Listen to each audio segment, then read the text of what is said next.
Hey everybody, welcome to the Dissecting Liberty podcast. Today we have, let's see here, 4 people that have never been on the podcast before. So why don't y'all introduce yourselves in alphabetical order? I am Ace_Archist on Twitter, and yeah, that's it. Okay. This is Agora Brewing. I'm on Twitter, Instagram, Discord. You all know who I am. Yeah, this is Steppy at Puisno on Twitter. This is Bill, Cynical in New York on Twitter. Okay. So today we're going to have a conversation that was kind of inspired by an article I wrote that some of y'all may have read.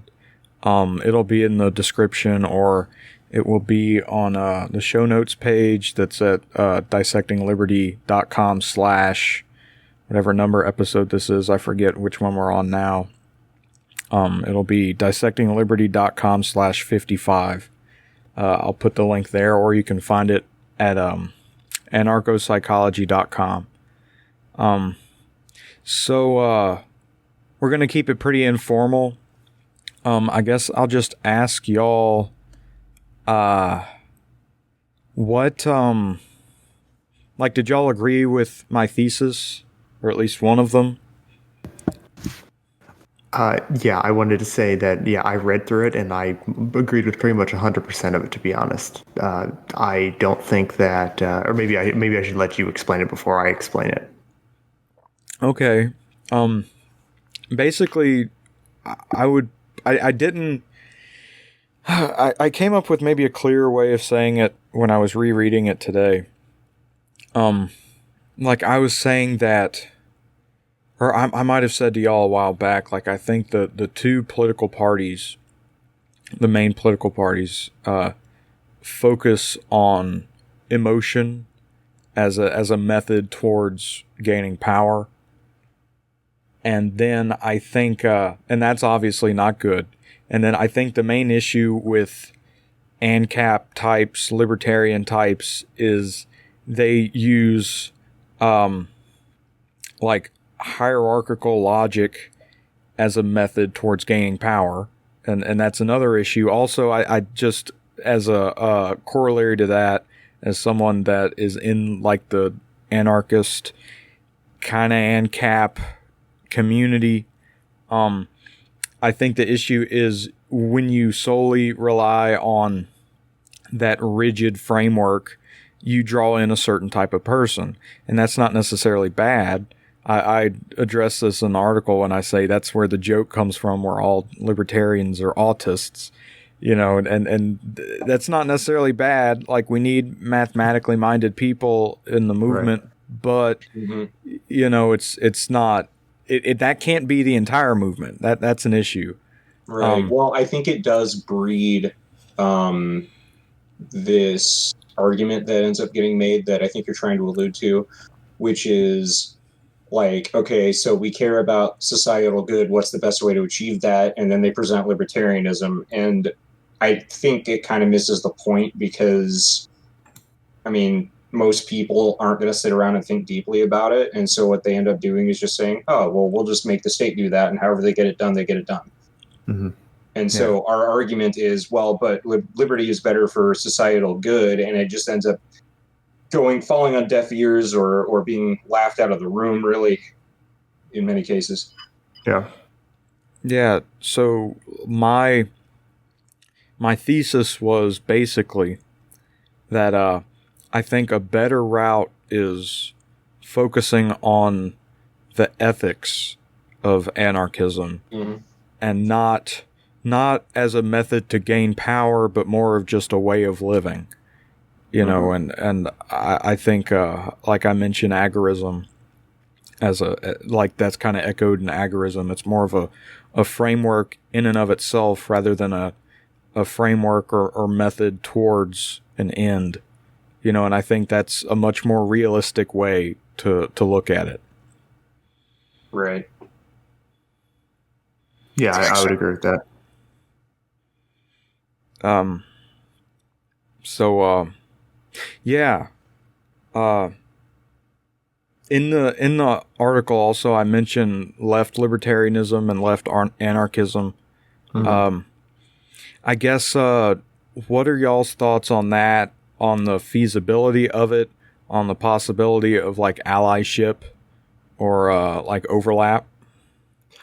Okay, so I personally think the only way I've kind of gone back and forth on this, but I think the only way like a left anarchist society can really work is if it's more of like a panarchist thing, right? If they will at least concede that, yeah, right, or at least not, well, market anarchy to some extent is allowable, and they will not use force, and we won't use force on them in some aspect. I think that type of system is feasible. I do think that can work, but how most left anarchists see it as working as basically, no, it has to be anarcho-communism or some form of syndicalism, and that's it. I don't think we can get very far with these people in that regard, right? Right. And with those people, what you see is a difference between the border that they want. So they're like in the US or in the world, right? They don't, Right. it's always this idea that I'm right, therefore everyone should get on board with what I think. Yes. Yep. And Yeah. for some reason, that everyone that this applies to is part of the country they're in or whatever. But it's funny to me because I'm like, well, if you get rid of the state, like define the country, then like define where that line is, because there's no reason that all of us have to be the same, other than the fact that we're oppressed by the same state. So like, where do you get this idea that like, oh, we're going to create a communist nation, which I guess is refuted by the communists who realize that they have to be globalist, or they need to be, what do you call it, all or nothing on that. Essentially imperialist. Yeah. Yeah. How the Soviets survived by essentially gobbling up their neighbors. Yeah. Yeah. Yeah. What about you, Steppy? Yeah, as far as I mean, I see it as there's two camps of sort of left anarchists to deal with, and one, like people have been saying, is basically beyond negotiation with, and that's the people who don't agree with like dictionary definitions of property. So yeah, I'm not sure what that part of the political compass really even is. I have a hard time understanding it, and I haven't bothered reading much of it. But as far as like sort of the left market anarchists, like, yeah, I mean, I'm happy to, work in a coalition alongside them and completely ignore them. Yeah. Right. Well, so here's an interesting one. I had a guy on Twitter a long time ago at this point, calling himself a mutualist, that he had said, like, okay, so we were talking about rent, obviously, and Yeah. I had mentioned, like, okay, so like two of us make an arrangement, you think that one of us is ruling the other, and therefore like that's bad, but like, what are you gonna do? Like, and it just, he said that like in an anarchist situation, he would fight against that arrangement, which to me seems odd, because it's like, well, now you're just kind of butting into other people's business, aren't you? So even the so-called mutualists and market anarchists, Proudhonian style, I don't know. There's a sentiment that they have to eradicate it globally and not just within their own lives, or within Right. the lives of their community, whatever that is defined as. Yeah. And like it's just like the want to like abolish hierarchies, which like if you say that, that's like Right. an alt-right dog whistle, Right. I do have a but- solution to that maybe we can get into later. I don't know if here's the right place for it, but yeah, my favorite response to that has always been the Dave Smith thing. Like, what's your favorite color? Yeah. Well, also, like, who determines what a hierarchy even is? to begin to say that you want to abolish hierarchy is to impose a hierarchy of judgment. So you've already lost. Yeah. Well, what they'll always do is they'll slip in this, right? Well, no, we think we're only for justifiable hierarchy, which opens up all the questions, right? And they never go into what a justifiable hierarchy is. So they just throw that out there to cover for themselves, but they never actually, delve into what they mean. It's an infinite regress. Like that's right. Yeah. Yes, eventually, you are imposing a hierarchy of logic. Yes. Yeah. Bottom line, that's what it is. I think maybe they would say that a justifiable hierarchy is based in democracy somehow, which is just yet another Barnum statement. But yeah, it's so weird that they're so focused on this idea. Like, well, if we create this coalition, this union, right, that voting somehow gets rid of the hierarchy. But it's like, at any point along that chain of voting, even if you're a union rather than people voting in a government situation, at any point someone could manipulate that. So I don't understand how you just go, oh yeah, everyone will just agree to it. It's like, no, I mean, we're having problems with election meddling right now, like for the past 4 years, right, in various forms or another. And it's like, okay, so the guy bringing the ballots in this union to the union boss and saying, okay, let's go count them up. Like he could fake it, right? Or he could bring it to the union boss, and the union boss could just say that it turned out a certain way, even when it didn't, right? Right. And then there's always the issue of like, well, if half of the union voted one way and the other half, 51 to 49 voted another way, then is the 49% disenfranchised and just screwed over? Or like, how can it be said that that this is just a just arrangement? Yeah, absolutely. And the funny part about that is they don't even, like, the left anarchists don't even agree amongst themselves, like, what a justifiable hierarchy is. Like, they can't even more time than I have arguing. They can't even agree whether democracy is a good thing, right? And so they fight over that all the time too. So yeah, they don't even themselves have a good foundation of what justifiable hierarchy even means, really. But do you think the ones that are anti-democracy are a bit easier to talk to? Yes. Oh yeah, 100%. It's kind of like I would rather talk to a full-blown tanky communist than a neo-lib. Yes. Oh yeah, because at least they know what they mean. Yeah. Yeah, and they're honest. Anti-democracy has at least figured out to a certain extent that the game is rigged. Yeah. Right. Yeah, they just want to rig it for themselves. That's it. I can't understand the anarchists who don't see democracy as coercive. Like, it does not, like, I don't understand how they can view democracy and view what it is and not see the coercive nature to it. It boggles my mind. You know what response I got last time I tried to bring that up to somebody? So I did the whole 2 wolves and a sheep voting on who's for dinner. Yeah. And I got some weird responses about how, like, well, what if one of the wolves is really old, so they vote to eat the old wolf so that the sheep doesn't have to die? And I was like, you completely missed the point. You're just making things up to try to use my analogy against me. Like, I don't even know how you get that. Like, old quote by Stalin, it doesn't matter who you vote for, it matters who counts the votes. Yeah, who counts the votes, yeah. Exactly. That's interesting. So let me get y'all's thoughts on the LP as a tool to spread the message. I have a lot to say about this. Let's get into it.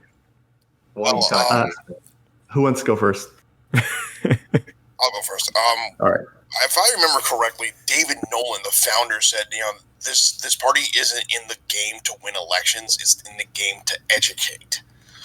And if people are going to get into the election game, again, knowing that it is rigged, probably the best strategy at this point would be, if you're gonna run, depending where you live and how the political makeup of your location is just to infiltrate the 2 bigger parties. And what was the other thing? And you don't have to embrace either party's ideals. Just do the whole paperwork and rigmarole just to run it and put the others on the defensive. Put the others that you're going against on the defensive. Yeah, that's our good buddy, good friend of the show, crowdfunded governments tactic. Shout out. Okay, I think for me, here's the thing, right? The LP on a local level, when I say I really dislike the LP, I'm not talking about the people who go door to door or on the local level, or actually those people are actually doing good work, right? I respect that.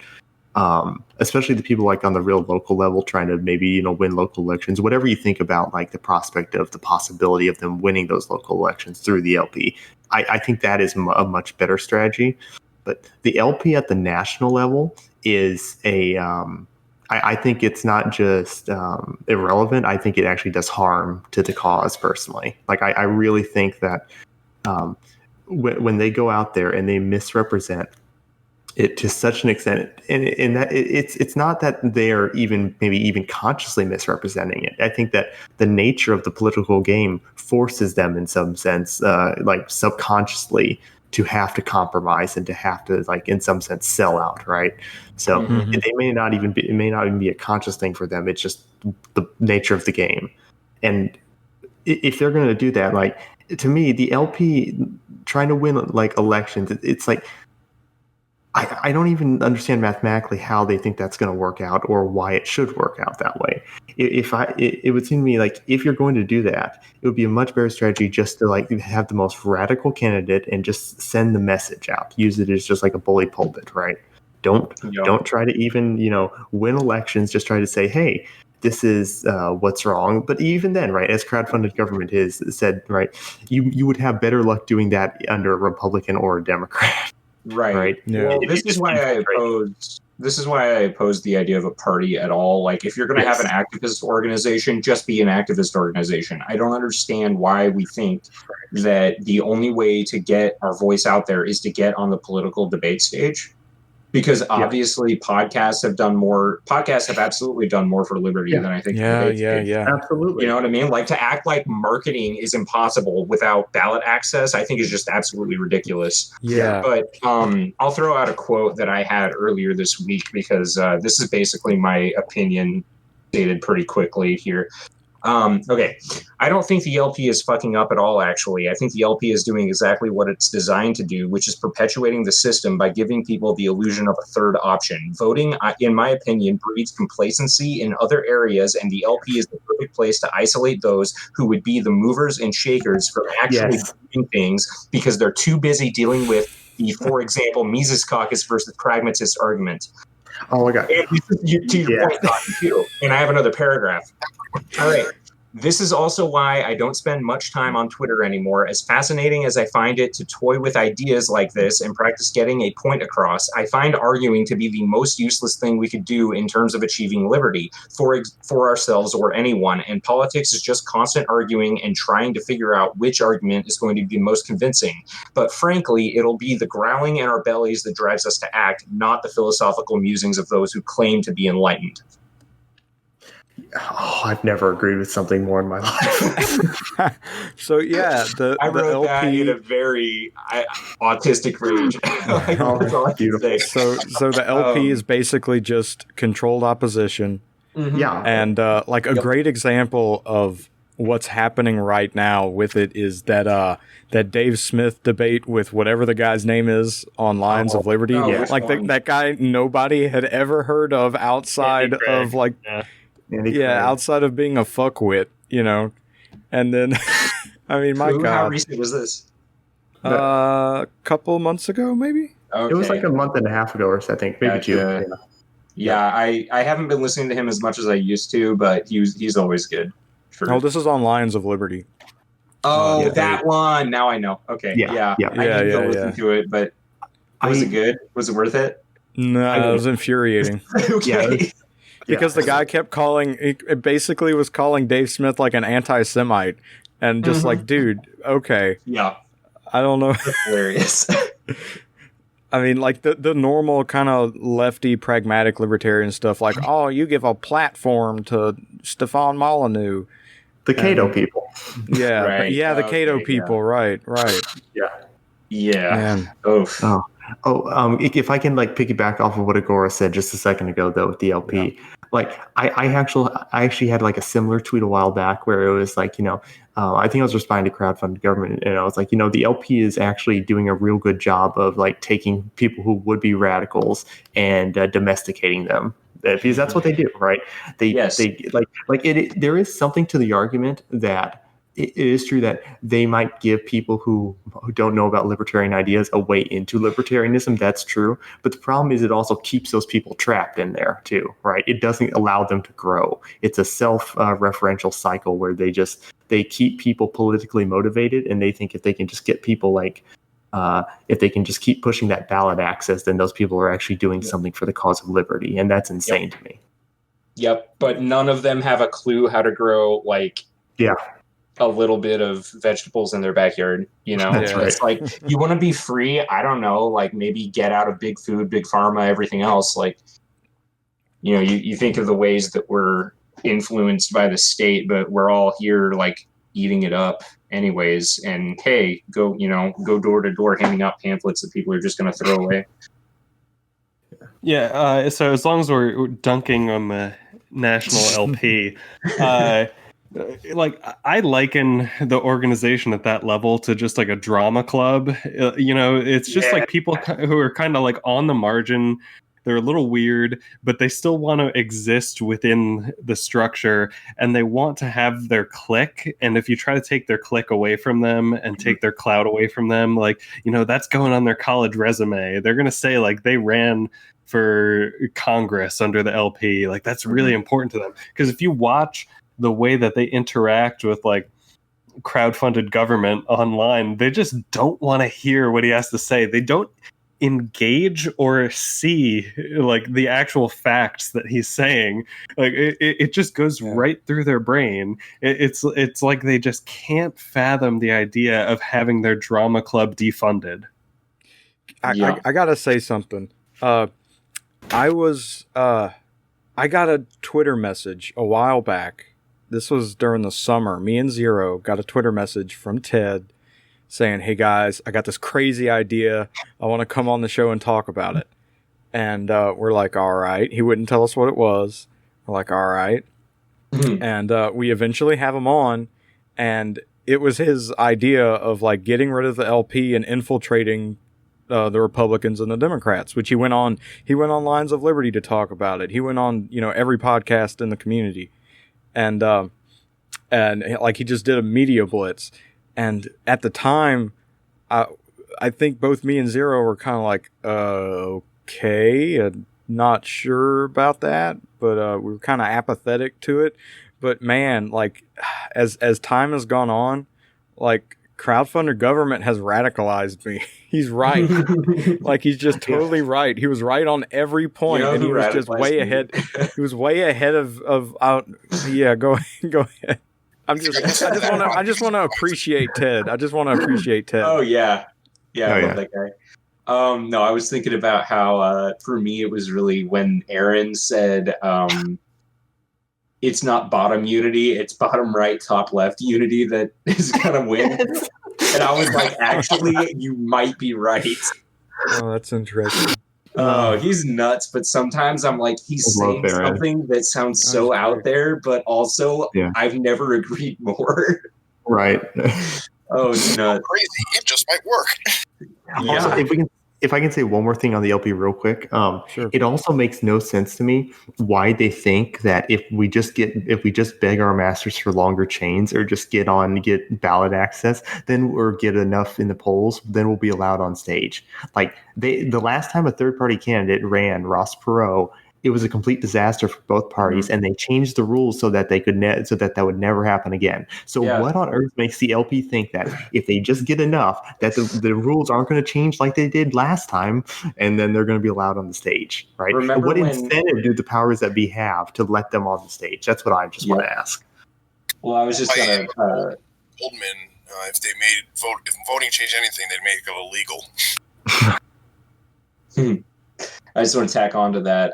Remember when Ron Paul was doing really, really well, and they just took his name out of the list when they showed it Yeah. on the news. They took his delegates away from him, Yeah. at the convention too. Yeah. Yeah, he won. Yeah, he won second in, I think it was Iowa, and they pulled up first and third and fourth on the list. Yeah, that was it. Yeah, that great Jon Stewart clip. Have y'all seen that? Yeah. Yep. That was fantastic.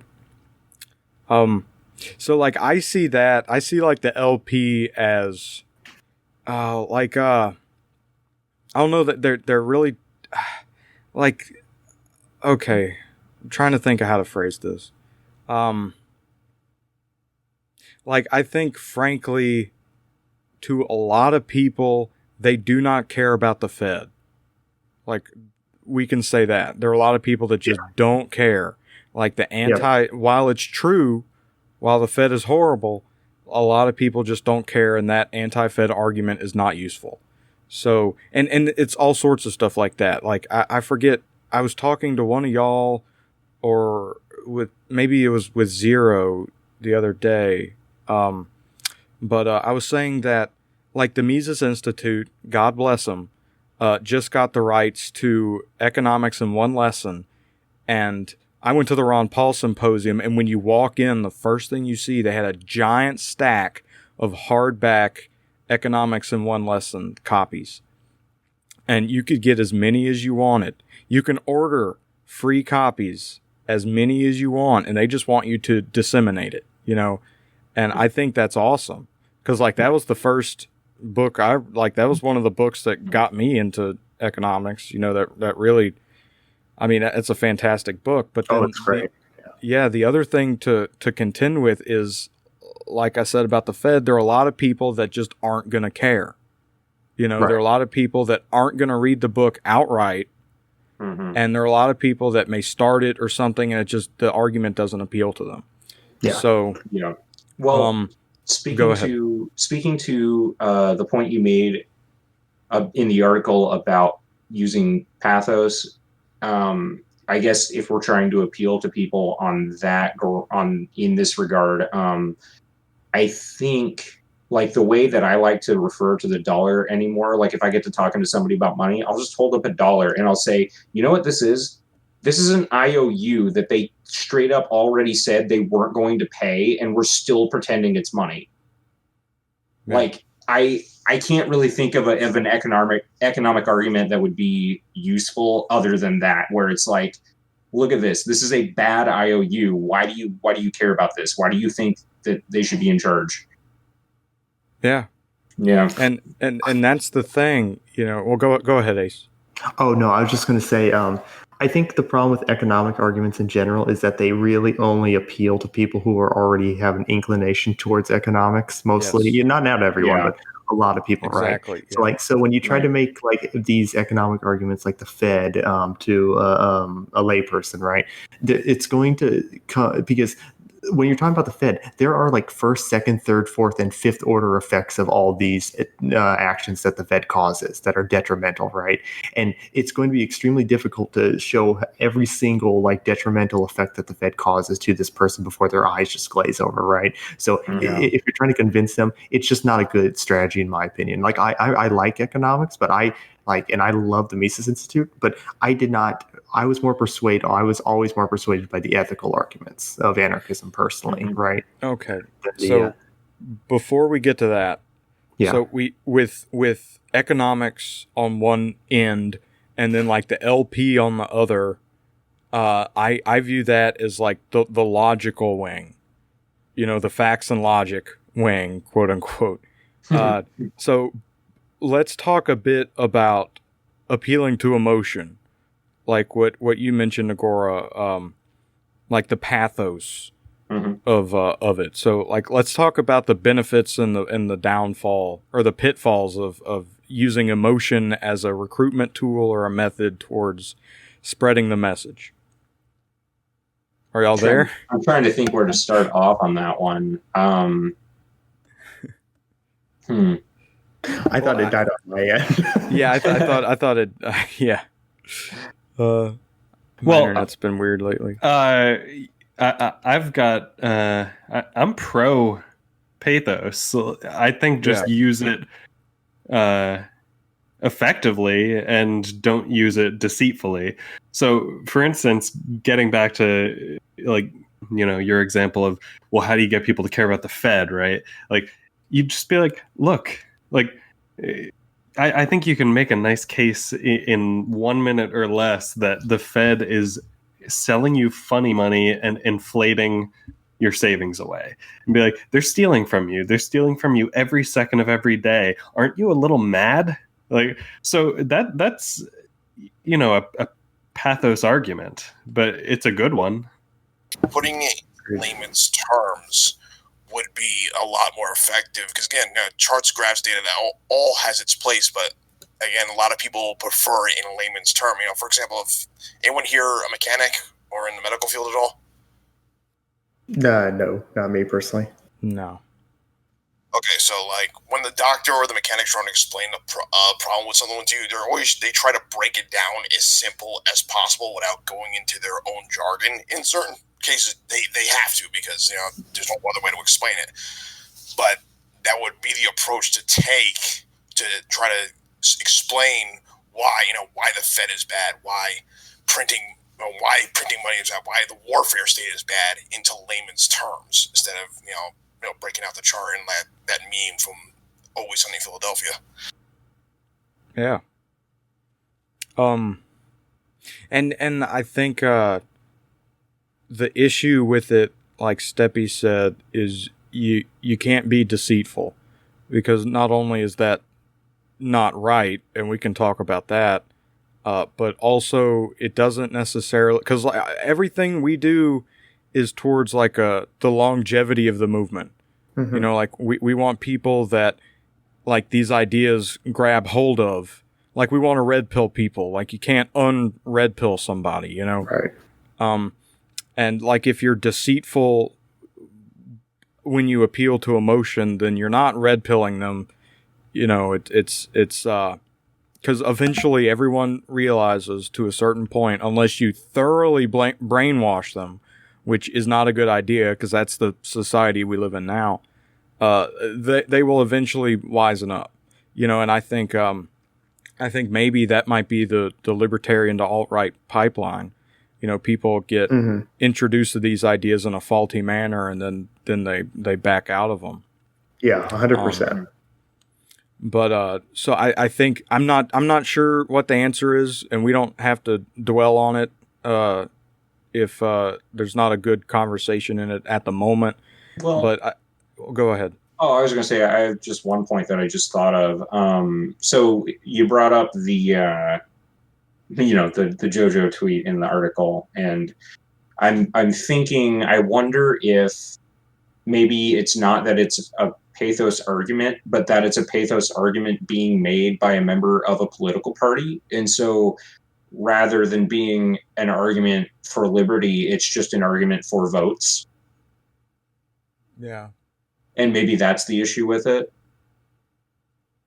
Because I guess I don't have a problem with using a pathos argument like, aren't you mad about this, right? Like show them a picture of a guy who got shot in his sleep next to his pregnant girlfriend for no reason. Like, sure. And be like, hey, aren't you mad about this, right? Right.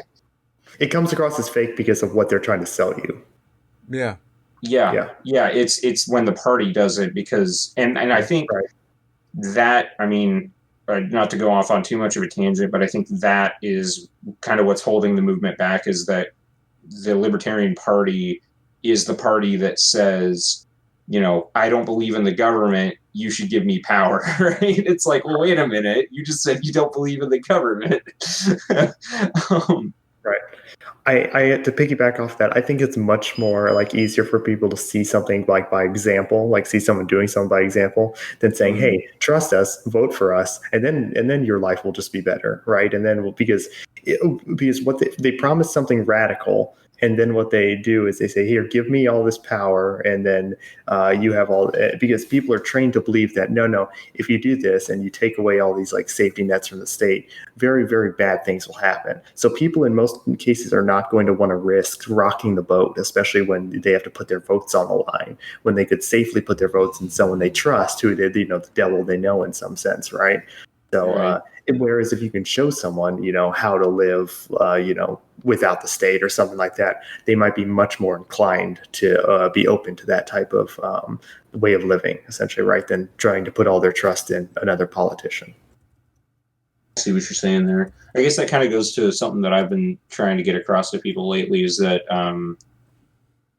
agorism isn't something we're just going to pick up and do. Like we need to have these institutions available when this happens. So like if we're going to have a free market insurance company or a free market bank or whatever the heck we're doing, that needs to be in place before the collapse. Cause like we need to lead by example and live this life now, because it just kind of falls back into the trap of like, well, I voted and I thought I did something, Right. I see what you're saying. Yeah. All right.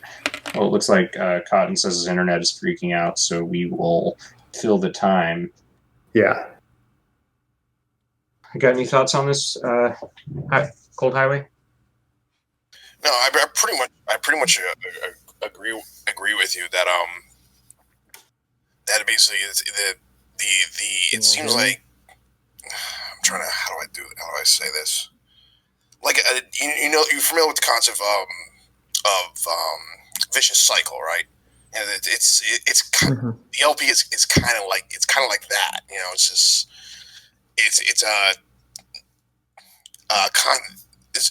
it's running in place. That's what I'm trying to say.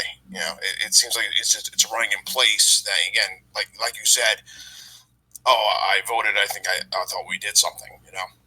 Mm-hmm. Yeah, and it seems like they've almost misconstrued the prize as getting the nomination and having some sort of national clout, and that's it. We fought the good fight. It's over. It's like yeah, okay. Nice loser mentality. Right. Mm-hmm. Yeah. So let's see. I dropped out for a second, so you're all right. No, yeah, I'm good. I'll make it. So we talked about logic. Mm-hmm. We talked logos. We talked about emotion, pathos. So let's turn the discussion towards the ethics, right? The ethos of the movement. Oh, yeah. And I guess one thing I need to mention as a preface is I know Rothbard wrote a book called The Ethics of Liberty. I don't know if he's using it in the same way I am, and I have not read the book. So maybe I haven't either. should do that. But I don't know. Like when I am thinking of the ethics of it, I think of two things. One, that there's no finitude to the fight, right? Like yes, I am completely on board with this. Yeah. So it's like I mentioned earlier. In our discussion, using logic and using emotion is like a method towards an end for something. Right. While then, like, the ethics of it is just very basically just how to live. Like, that's the typical, like, how to live a good life. That's the typical definition of ethics. And so, like, the ethics of liberty or anarchism would just be how to live free, how to live an anarchist lifestyle without attaining like an anarchist society, but it's more individual, which is more in my mind consistent with the rest of the arguments that we make. Yeah. So yeah. This is like I think I might have a lot to say on this part. So if I go on rambling, just tell me to shut up. Okay. I 100% agree with this. So, like as you're saying, there is no like end of history here, right? There is no end. Like I think one of the big problems in like even like the ANCAP community is sometimes they frame ANCAPistan as the end, right? This happens a lot, or this is like the goal. Yeah. And but here's the thing, right? If we understand states as just coercive monopolies over a geographic area, right? While there might not always be states, there will always be people trying to coerce others, right? I think that's a fair assumption, right? It's just fair to say. Now, with that being said, there will always be people trying to coerce others, and I think the best way to frame anarchism is as an experience rather than a destination or a goal, right? Like we're having an anarchist exchange right now. None of us are here by coercion. No one is coercing us right now, right?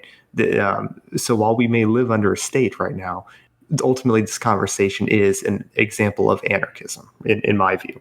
So if we can frame it as an experience, I think that will do a lot to kind of alter the perception that people have. And it might, like, I understand why people don't want to like do that, because I think to some people they do kind of want this like idyllic society, right? They do want to like reach for that goal, which is fine, but I think it's the benefits of having it as an experience is you don't really, it kind of takes this worry or this burden off, right? Oh, we need to reach in Capistan. We need to do this. Well, no, you just need to find out ways to free yourself in your own life, right? It's like, at that point, once you understand that you are free in the sense that these people don't have a legitimate right to control you, and you don't have a legitimate right to, or a legitimate obligation to be subservient to them, I think that's mentally freeing. For a lot, at least for me. It's also just the fact that they can't directly control everything you do. Like, I don't have government supervision when I go to the bathroom, right? Like, I don't. Right now, no one besides me is moving my lips and my tongue. Like, I think too many people gloss over that and act like, well, like, you know, I'll get into a little point that I think is expressed by Stirner, which is that. If a guy, like, let's say I'm being mugged and a guy holds a gun up to my head and he says, give me your money. Well, whether or not I give him money is still a choice that I make. And you can say, well, it was under duress and all that. But like this idea that he has power over you doesn't, like, he's still not in direct control of you and you can do anything you want. It's just that, you know, you may decide to give him the wallet because the wallet's not as important to you as you are to you. Which is fine, and that's perfectly consistent with self-interest. But it's a point that I think too many people don't realize, because we might say, well, the government is oppressing me because I have to get a license to put a shed on my lawn, on my own lawn. And they have to come and inspect to make sure it's so many feet away from the property line or whatever. But the thing is, like, there's nothing stopping me from working around that system and taking control of my own life in ways that are unexpected and, you know, still undermining them without getting myself into trouble.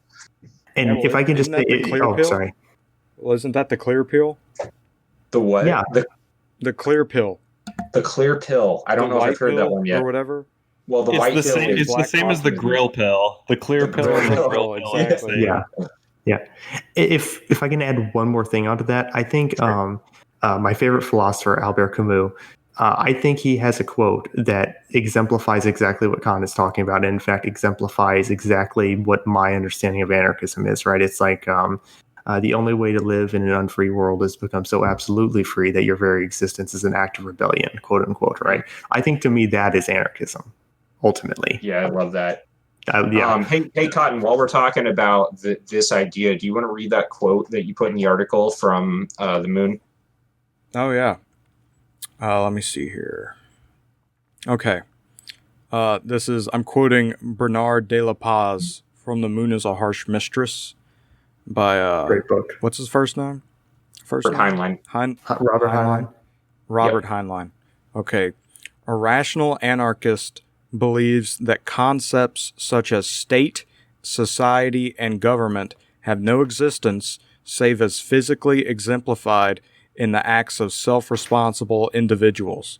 he believes that it is impossible to shift blame, share blame, distribute blame, as blame, guilt, responsibility are matters taking place inside human beings singly and nowhere else. But being rational, he knows that not all individuals hold his evaluations, so he tries to live perfectly in an imperfect world, aware that effort will be less than perfect, yet dismayed by self-knowledge of self-failure. Okay, I'm trying to find the one from Stirner that's on this vein. Just a second here. Well, just to fill the empty space in the meanwhile, I think Harry Brown, How I Found Freedom in an Unfree World, is pretty similar to this line of thought. Ultimately, if we're not just complainers, we're trying to actually embody something and not just wait for social permission to live out an ideology. Because of course nothing ever happens if you just bitch and wait for it to be acceptable. So it is about maximizing the amount of grilling you do, so to speak. Right. Yeah, absolutely. Actions over words. Okay, I'm just gonna read one. I don't know how close it is, but it's kind of in that vein. The problem is, I think I read this one earlier, but I didn't actually copy it into my Word document. So, let's see. It's all good. We just Yeah, need to get I'll some read this Sterner on one the here. podcast. So, yes, well, that's what I'm here for. Okay, so this is kind of about this idea of people's rejections to anarchy or to the idea that the state is going to oppress you, kind of thing, and also anarchy and lawlessness. So, quote, "But they will bind me," unquote. "My will nobody can bind, and my disinclination remains free." Quote, "Why, everything must go topsy-turvy if everyone could do what he would," unquote. Well, who says that everyone can do everything? What are you there for, pray, you who do not need to put up with everything? Defend yourself, and no one will do anything to you. He who would break your will has to do with you and is your enemy. Deal with him as such. If there stand behind you for protection some millions more, then you are an imposing power and will have an easy victory. But even if as a power you overawe your opponent, still you are not on that account a hallowed authority to him unless he be a simpleton. He does not owe you respect and regard, even though he will have to consider your might. So the idea to me is in the case of the state, it's the state is going to do stuff to you, and it's only your job to find the loophole, right? And you don't even have to directly exert force back. We don't want to start a war per se, but what we want to do is evade their attempts to infringe on our self-ownership. Right. Yeah, absolutely. Makes a lot of sense. Yeah, so and then from that, maybe we can talk about agorism a bit. Okay. Because so this is where I've come to in my thinking at the moment. Right? I think everything we've said thus far, with Ace quoting Camus, me quoting Heinlein, and Agora quoting Stirner, that, it's all the same idea, and it's all anarchism is an internal thing rather than an external thing. So Yes. I think the best, also with taking into consideration the lack of finitude to the struggle, I think from what I've seen, it seems like anarchism is the best answer, or agorism is the best answer, because that it's not towards an end to a certain extent, Right. Well, or the end could be your own well-being rather than just being oh. And I mean, okay, I will say this just to avoid confusion. Konkin was absolutely an activist, and he was into the idea that we're going to free ourselves. And if you read alongside Night, I mean, it was about this idea of the Agorist cadre, rising up after the fall of the state, and the idea being that like, hey, they're gonna blow themselves up financially, and we'll just be there to pick up where they left off, kind of thing, Right. Without being a state, obviously, which is why I bring up the idea of having these institutions before the collapse, because you need to be ready to, go into full business. But I like the idea of taking that on an individual level and saying like, okay, I'm just going to do what I can do for me, and I'm going to stop trying to fight this power, because especially from the standpoint of marketing and politics, it seems to me that you're just bashing your head against a wall where you could be actually financially improving. Absolutely. Yeah. Yeah. And to piggyback off that real quick with Konkin, that's actually where I diverge from Konkin a bit. Like, I like Konkin brings up the classic agrist argument, right? You can avoid avoid the state, and by doing that, you're going to starve the state of resources and funds. I think that's true, but I don't think it's compelling enough. I think the more compelling argument, it's not the goal in and of itself. That's right. That's right. And for him, it was. Yeah. Yeah. Well, do you like what's his name? Is it Rayo? Do you know that name? I've heard of it. I'm not too familiar, unfortunately. So he invented this thing called VONU, VONU, which is voluntary, not vulnerable. And the idea is literally what I'm talking about with individualist, like Stirner agorism, I guess, combination. There's a really good podcast for it too, and they do articles on their website. It's just the VONU podcast. Cool. But it's literally like the difference between the two is Konkin would be the extrovert, whereas Rayo is the introvert. So the extrovert says, like, I'm going to get out there and I'm going to tell everybody about it and spread the good word and try to get people on board. Whereas the introvert is like, no, I'm just going to like get a house outside of the city and start a garden and focus on redundancies and resiliencies to be able to deal with the upcoming situations, whatever those happen to be. Yeah, and I'm definitely more on the introvert side these days. Yeah, definitely. Because I think with like the problem with Konkin in that particular argument is that it's not that it's wrong that it's going to starve the state. I do think that is true to some extent. I think that the way agorism should be viewed more thoroughly, though, is that agorism in some sense teaches you how to live free, right? That's kind of one of its main tenets as you as an individual. It gives you that opportunity to engage in anarchism, right? Really is what it does. And don't get me wrong, like I'm not against activism. Like I still am trying to offload like 100 stickers that say vote for nobody, like they're bumper stickers, with the Agora flag on them. And like, I have this dream of normalizing the idea that like, there's a good portion of the population that are anarchists, and you should stop like thinking that they're like this crazy minority. But at the same time, a lot of that, like I'm not just handing these out for free. I'm definitely at least getting my cost back on it, and there's a business aspect, and I'm I'm more concerned with my own entrepreneurship than I am with I'm not going to go into the break room at work and drop a giant pile of copies of the Agorist primer. Like, no, of course. Yeah. Yeah. Well, I guess I would say that like right now, I'm kind of an extrovert spreading the introvert message. Yeah. Sure. I guess that's my place. Yeah.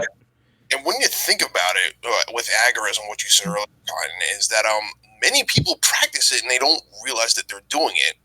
The examples I would see is anyone who sells anything on Craigslist or through or use the Facebook Marketplace or the app OfferUp. It's just two people agreeing, like, hey, I'm selling this for X price, and whoever wants to buy it, all right, I don't want to pay the whole price, but I'll give you this size, yes or no. I mean, I personally think when selling stuff through those types of marketplaces without state involvement, I personally believe that's not a tenant, but practicing agorism. Yeah, but I report those transactions. Sorry. Really? Why? Like, I was being a really good agorist recently because I was speeding on a I-10 to and from Texas. Were you liberating the highway? I was liberating the highway. That's right. Roads. I just want to go off of what Bill said, though, is that's a really good point, and that's kind of what I've been trying to get at recently in my arguments, is that, like, people, I think a lot of even ANCAPs will kind of be under this impression that for anarchism to exist, the state has to go. And while, yes, for true, like, if you, in the sense of a society-wide anarchism, yes, that's true. But there are anarchist experiences every single day, right? Most of your interactions are anarchists every day, almost all of them. And most people just overlook them, though. Right. Yeah. Well, I think that's probably a good stopping point. I do want to, if I can add one more thing. Sorry for absolutely. When you're talking about like the finitude of this, some people will always try to bring up the argument against anarchism that, well, these anarchist societies, if we can get them to at least admit that, they did exist, well, they eventually collapse. I'm never persuaded by this argument, because it's like, yeah, these anarchist societies did collapse, and I'm sure Ancapistan, if it ever gets created, one day will collapse too. I don't see what your argument is here. It's like the fact that human beings die does not imply that therefore life doesn't work and then we should kill ourselves, right? So that we should always have our eyes on the goal here, and always remember that no, it doesn't. Like, there will always be people trying to coerce you. If you just accept that from the jump, then you won't be persuaded. You won't get dissuaded by these stupid arguments that they just make. That, well, yeah, but it's not going to last. Anarchism, you could be taken over and killed. Just because the fact that people have the capacity and do murder other people does not mean that, well, I guess life doesn't work and we should all just commit suicide because they've obviously won, right? And it's like, no, that's stupid. Yeah. I don't remember if it was Rothbard or maybe I'm remembering like Pete Quinones quoting Rothbard or something, but he's like, it's funny how your argument against the state is that there might be a state. Yeah. It's like, or against anarchy is that you might get a state back. Yeah, that's it. The argument against getting rid of the state is that you might get a state. And this is going to sound prideful, but I've never heard an argument against anarchism that did not apply more to the state. Not a one. Never. Yep. Yeah. Well, like, because I know, like, I have family members I'll talk to this about, and the question is always like, oh, what are you going to do for a court system, or for police? And I'll say some of the theories, and they say, well, it just sounds like a lot of litigating, a lot of bureaucracy. And I'm like, oh, well, we wouldn't want to get rid of the current system because then we might have too much bureaucracy. Right. Yeah. No, that's when I just whip out The Moon is a Harsh Mistress and go, there is one chapter in here that will explain this very easily. And it took them all of 10 minutes to figure that shit out. You know what I mean? Like, oh, man, it was so good. And, when people bring up like the warlords part, it's like, you know what? I'll even concede. I do think that there is a good possibility that there will be warlords, but that there's warlords now, right? But at least the warlords would be much less of a threat without a state. And I would much rather live in a world with sparse warlords where their incentives did not align to suppress everyone else. Yeah. Yeah. Absolutely. Oh, man. Do we have any final thoughts? I just remembered that I said I was going to explain something, and it's kind of out of place now, but since you're talking about getting out, do you want me to... It has to do with the eliminating hierarchy thing. Sure, we can do that as a closer. Okay, sure. This is my sort of resolution of the hierarchy thing. I don't think any left anarchist would agree with this, but it's just the only way that I can make the language make sense. Okay, so the idea to me is like, if we get into an anarchist society, I think the idea, the conceptual framework of employment would change. So if you think about it, like you've got an employer, and when you go to work, you put on the shirt and the hat that says where you work, right? Like let's say it's McDonald's, right? You put on the McDonald's shirt and the McDonald's hat, and you go to work at McDonald's, and now you're a McDonald's employee. You're not you. And I think one of the things about anarchy that is, maybe this is unique to the people who are anarchists, but we view ourselves as ourselves. And so if this becomes a widespread conceptual framework for people to just view ourselves as ourselves, like if you think about the way a company has a C Corp and it acts as the C Corp, okay, so I am my own corporation. And so this all kind of spurred from Jack Spirko talking about so one way you can avoid income taxes is you can make a C Corp for yourself, and then you can see if your employer will pay the C Corp. That way it becomes corporate to corporate billing instead of income. And that avoids the income tax. And it's actually, I think it's untaxed. So you only end up paying sales tax when you shop. So the idea to me is like when I go to work as an anarchist, I'm going to work as me performing labor in exchange for payment. Whereas someone going to work today is they go to work as an employee of that corporation.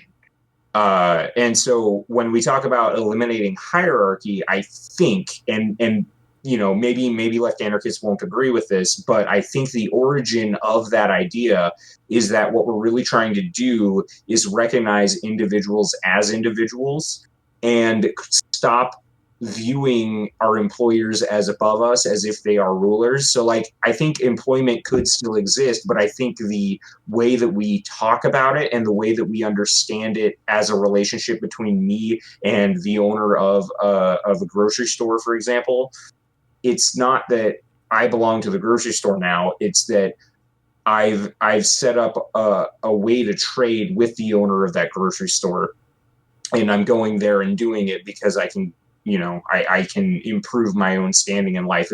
If we recognize it as sort of an egoistic thing, as an individual and who's acting self-interestedly, interacting with another individual who's acting self-interestedly, I think that framework would be more prevalent in an anarchist society, which I think, would percolate as people get used to sort of the mode of operations in life in that situation.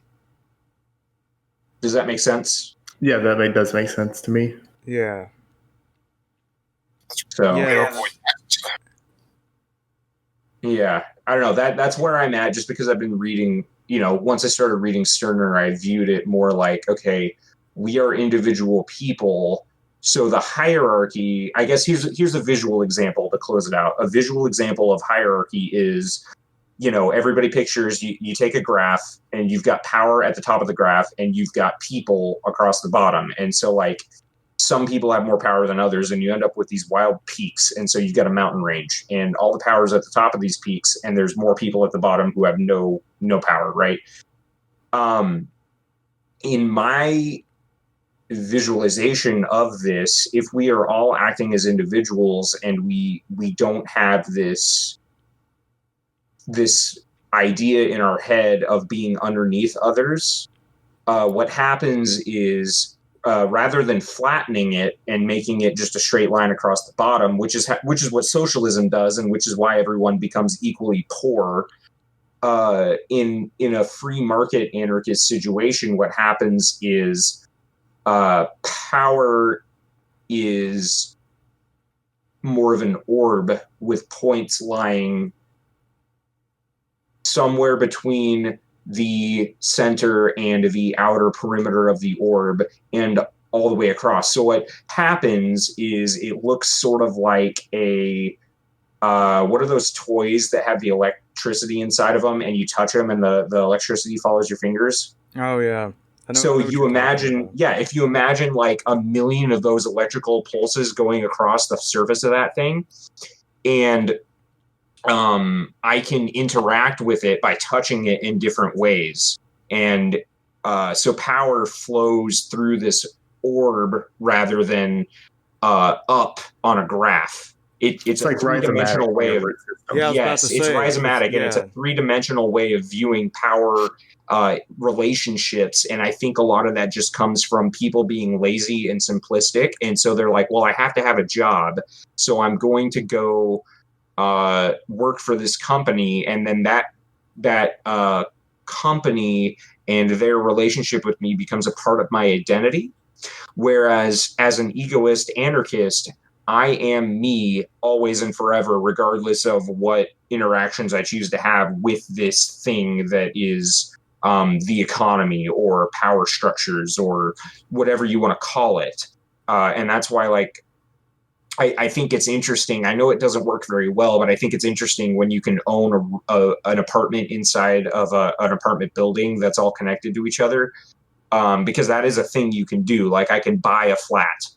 And so it's people talk about rent and landlordship, but I try to frame it like it is possible to have this ownership within other layers of ownership with contractual obligations between people. And it's like, yes, this is my flat, I own it, but I have, it, like I said, contractual obligations to others, and it creates sort of this network, this spider web, as opposed to, I've got one guy at the top and we're all, the little peons at the bottom of the mountain living within his system. Yeah, my only issue with that is there has to be like a no-go zone. Like let's say it's an orb. My problem would be like what's at the center. Right. Because we could say we have an orb now. Well, okay, but and like the federal government is the center, but then that ought to be the no-go zone. Well, so let's make it even more complicated. I think everybody is their own orb, and that the center of the orb is you. Okay. So they overlap in a million ways. Right. Yeah, so that this is where I think power should come from, is from the self, and you trying to achieve all that you can achieve in your life. And this gets into questions about the nap, obviously, because a lot of people believe that egoists are just people who are willing to like consume others in their quest for self-betterment. Right. But I think that's a more complex conversation that we can get into. I know we've talked about doing that in the future sometimes. So, yeah. But I will say that it is a bit of a straw man, but I'll leave it at that. Okay. Well, we might have to do this again sometime. Yeah. And then I know, me and Agora were talking about a separate project. But, this was cool. I really liked the conversation we had. Do y'all want to go ahead and give y'all's plugs one more time, and then we can go ahead and wrap up? Sure. I am ace_archist on Twitter, and if you follow me, I apologize. Okay. I am Agora Brewing. It's at Agora Brewing on Twitter, Agora_Brewing on Instagram, and I also have a blog, which is agorabrewing.home.blog. Check it out. Always trying to brew new alcohol and ideas once in a while if I get the time. But yeah, I'm Steppy at Puisno on Twitter, and it's pretty much just dumb jokes. I'm Bill. I'm cynical in New York on Twitter. Yeah. All right. Well, thank y'all for coming. Oh, thanks for having me. Yeah, this was cool because none of y'all have been on the podcast before. Or other than like that live thing we did. The live one, yeah. But this is the first time that I don't know if you were there, Agora, but I know Ace and Bill were there. So like this is the first formal episode y'all were a part of. So that's cool. Right. Yeah, I apologize for not making it to the live one, but no, it's all good. We'll do it again sometime. All right. Well, thank you for coming, and thanks for listening, y'all. Thank you. Thank you. Thanks, guys. Thanks.